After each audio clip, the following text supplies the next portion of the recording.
Hi everyone, welcome back to my channel, and I can't believe Eurovision is only 2 weeks away. In 2 weeks time we're going to know all of the qualifiers going through to the final. I can't believe it. Time has actually flown and I'm absolutely buzzing. I am so excited. But anyway, what I'm going to talk about today is the 10 things that I don't want to see happen at this year's contest.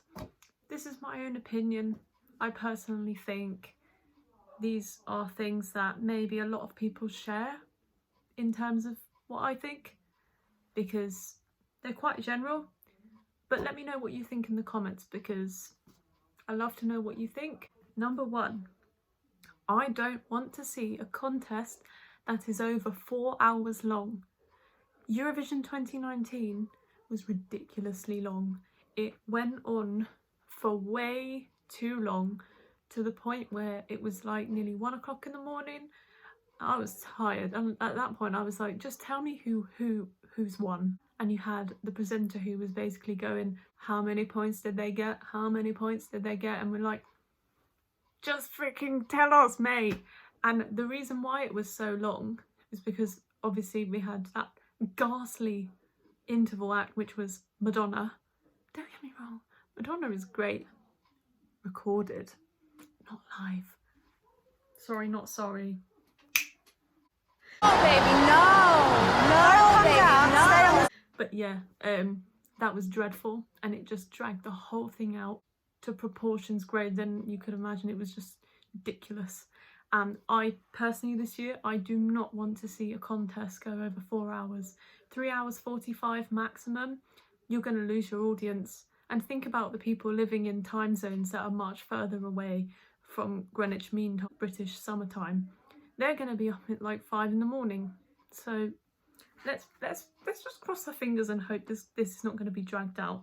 Number 2, I don't want to see a country get 0 points this year in either the televote or the jury vote, or combined. In my personal opinion, I don't think it's fair for a country to get 0 points.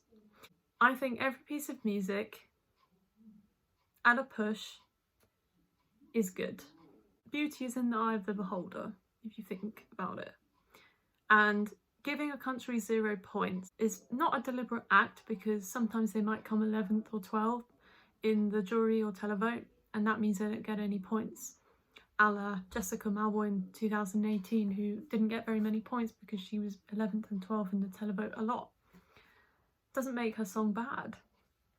But I also think it's just unfair to watch people who have worked really, really hard on the song and staging and rehearsed for days, for months, to be given a 0. It's just not fair, and this year I really just don't want to see that happening. All of the songs this year deserve at least over 0, hopefully over 10 in both categories. But I can't lie, it could happen. 2019, Austria had 0 in the televote. That was awful. Germany had 0 in the televote as well in the final, which was embarrassing.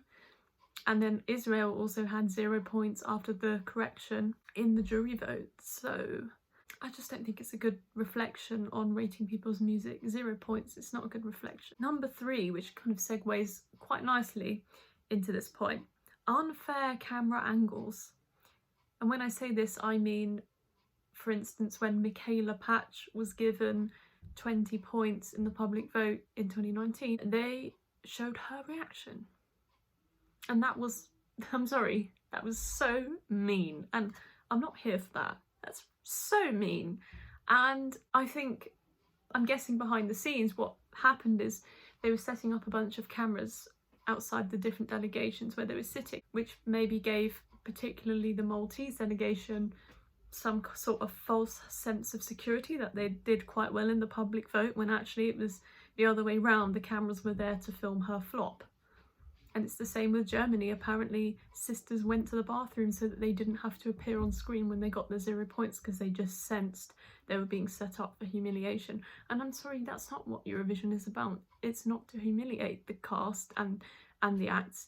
It's to put them on a platform, show the world how great these countries are and their artists, not to humiliate them. So I really hope that this year in the Netherlands that they don't do the TV Gold type of moment. It's not on. Number 4, something I also don't want to see, particularly as being someone from the UK and having witnessed this before, is commentators making jokes about the appearance of the acts in terms of their natural look.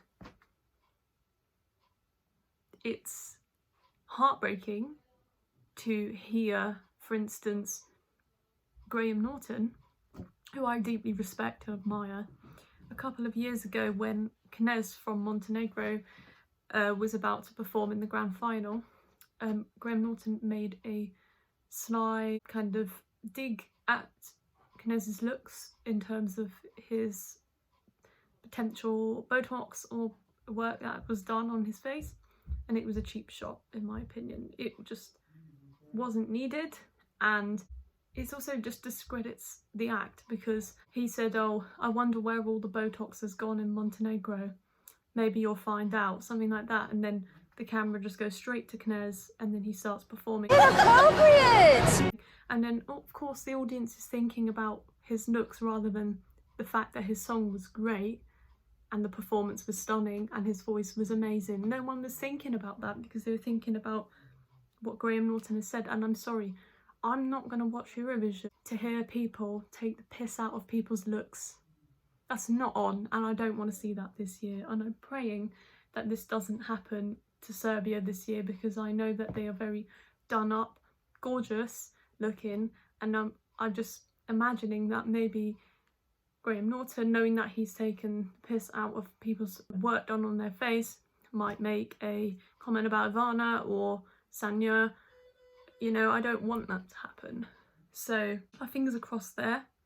Number 5, I don't want to see Malta bomb in the televote this year.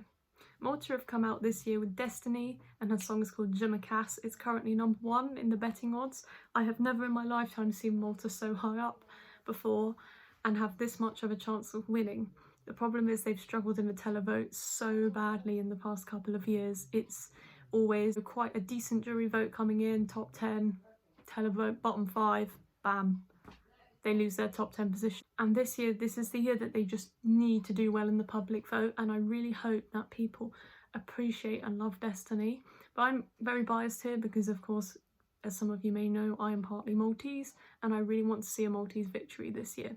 But yeah, I think it's just not fair to see that country do badly in the televote because of the lack of neighbouring countries it has, or rapport, I don't really know. But I'll come to that later as well. Number 6 is another kind of personal opinion of mine. I do not want to see Lesley Roy not qualify. I really want Ireland in the final this year. They have struggled so hard in the last couple of years, and sometimes it has been because their songs are just too bland and not very interesting, and they just haven't put enough effort in. But this year I really feel like they really want to qualify and they've put a lot of effort into the song.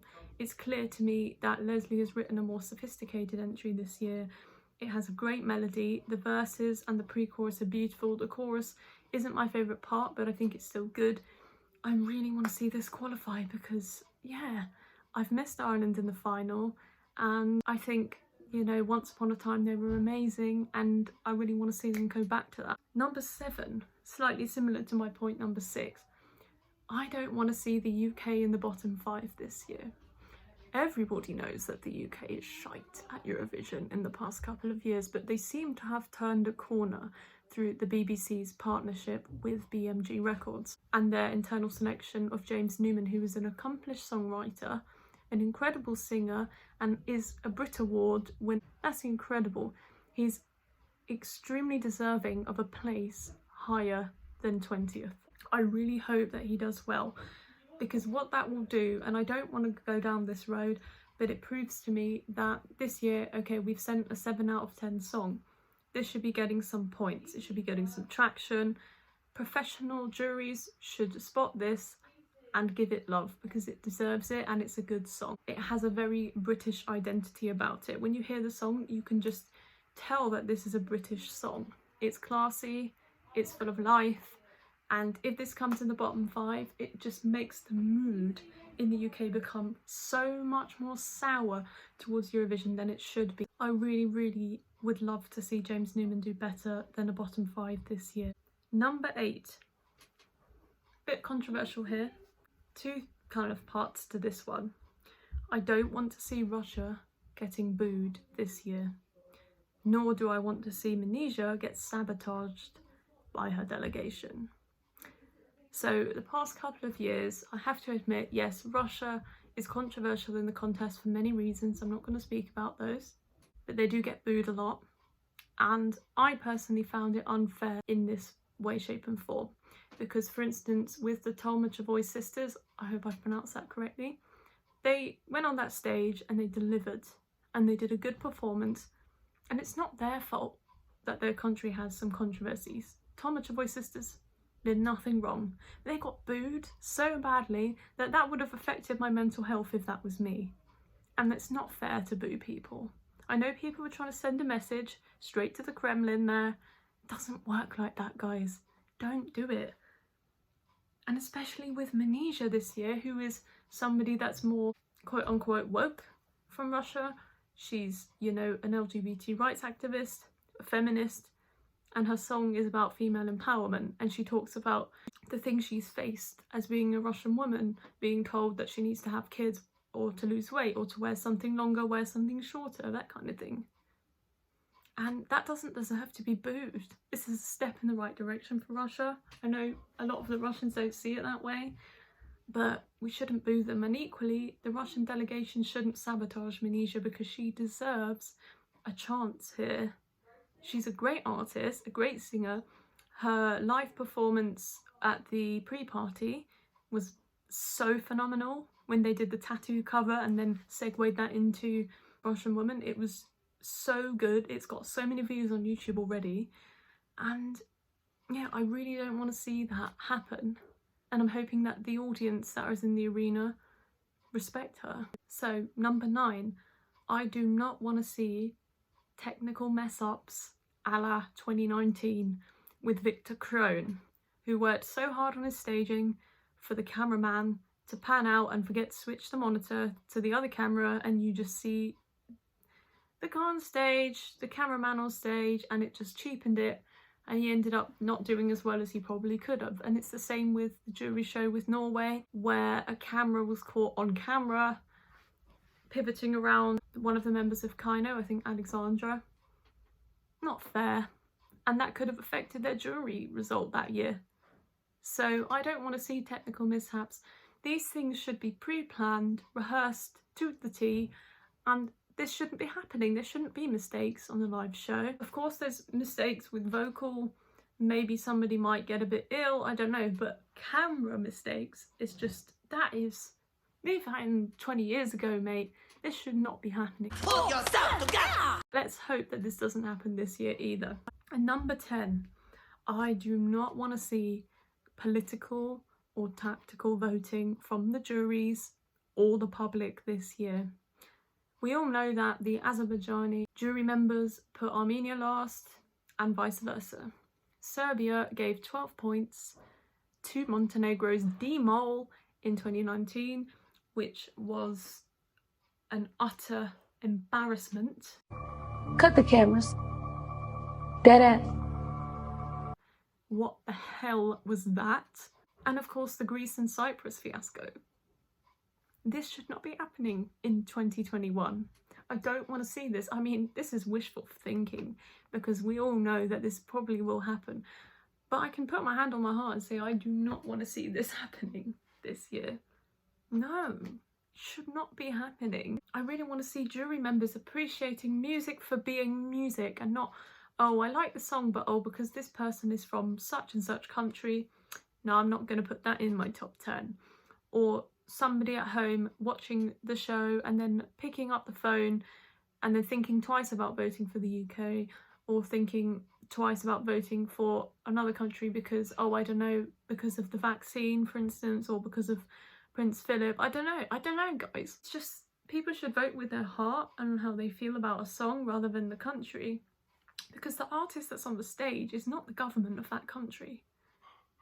Whether you like it or not, they're not the government, and boycotting them doesn't do any good, and it can affect their mental health. It's wrong to make political statements upsetting people, and it's a song contest after all. The fact that Belarus was disqualified is a step in the right direction, definitely. It's keeping politics out of the contest. Yeah, it will make me very sad to see the same old voting tactics happening. Equally, I do not want to see countries that really want to badly win, jury members, making sure that Malta, Switzerland and France are not in their top 10 to avoid them advancing further than they should, for instance. Because that has happened in the past, people being greedy. And they should not vote biased. It's wrong, and it needs to get out of the Eurovision Song Contest. But there we have it. Those are the 10 things that I do not want to see this year in Eurovision. I'll be making another video soon, my dark horses of the contest, and also my predictions after we've seen the rehearsals. Stay tuned to my channel. Please subscribe if you want to see more content. Like and share the video. Leave a comment down below, and I love reading those, and I'll reply to as much as I can. Cool. Have a good week. Bye guys.